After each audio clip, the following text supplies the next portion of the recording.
Hi, it's Lee from the Japanese Water Gardens. Winter has arrived and we've closed all of the ponds out the back. So in this video, I'm going to take you into the trops and show you some new fish that we've just had in.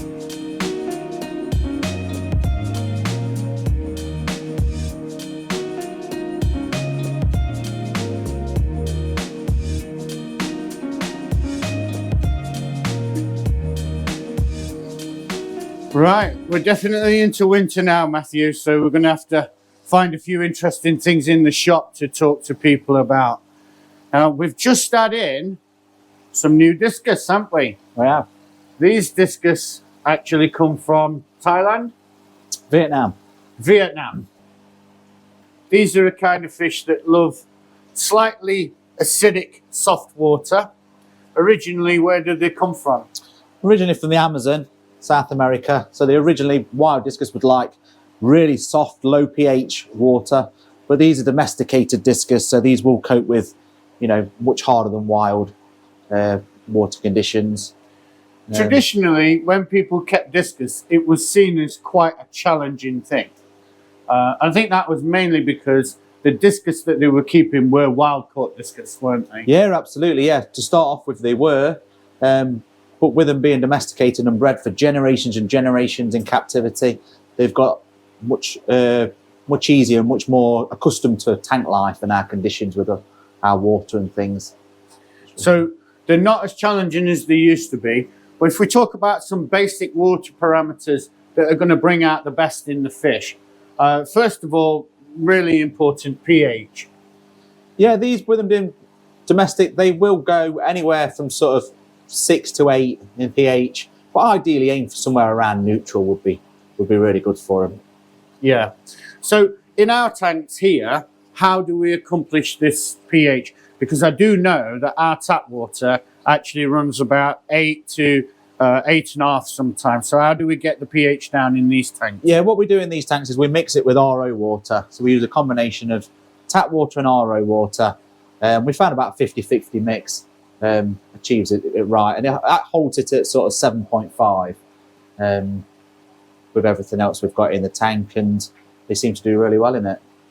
Now sometimes you'll see discus being kept at really high temperatures, like 32 degrees. Am I right in thinking perhaps that that's just when they want to encourage them to breed and things like that? Or discus definitely need warmer water than most of your average tropical fish. Most people would keep them around 28 to 30 degrees. 32, so definitely on the warm end of the scale. On the warm end of the scale, yeah. They can go up to 32, and that can be good for getting over problems and things like that. But normal maintenance time, you know, 28 to 30. So you get different varieties of discus, and that's all to do with the different colour patterns, is it? That's right, yeah. Just like in the koi, they've fixed different strains. So in here at the moment, we've got red turquoise discus, blue snakeskin discus, blue diamond discus, and yellow pigeon discus.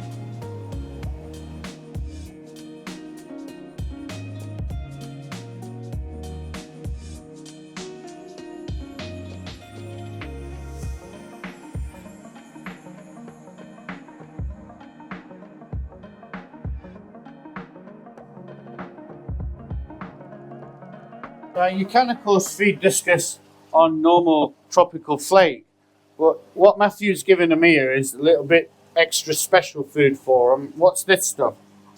This is beef heart. This is what you need to be giving them, really. Something that's quite meaty.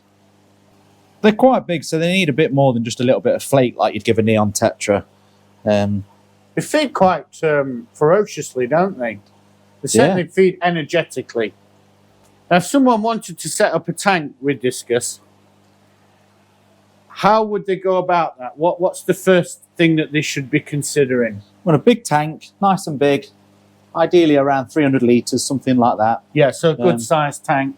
They can get a reasonable size, but also you need to keep a number of them. You can't just keep them in small numbers, 1s and 2s. You need to keep them in a group, because they have like a pecking order that they develop. So you've got to have them in a group to stop any of them getting bullied.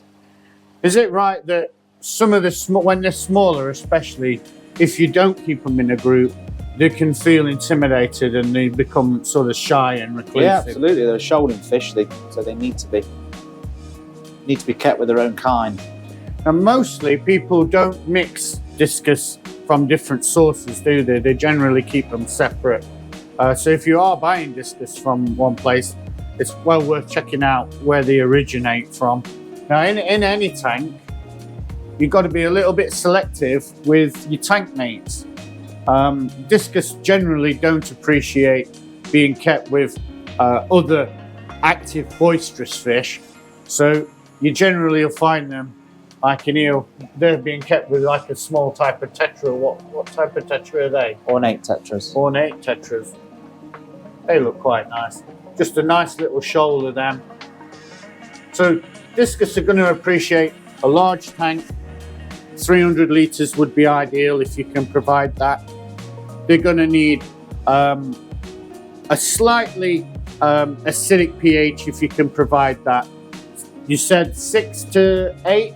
Yeah. 6 to 8 pH. The water temperature on the warmer side, 29 to 32 degrees.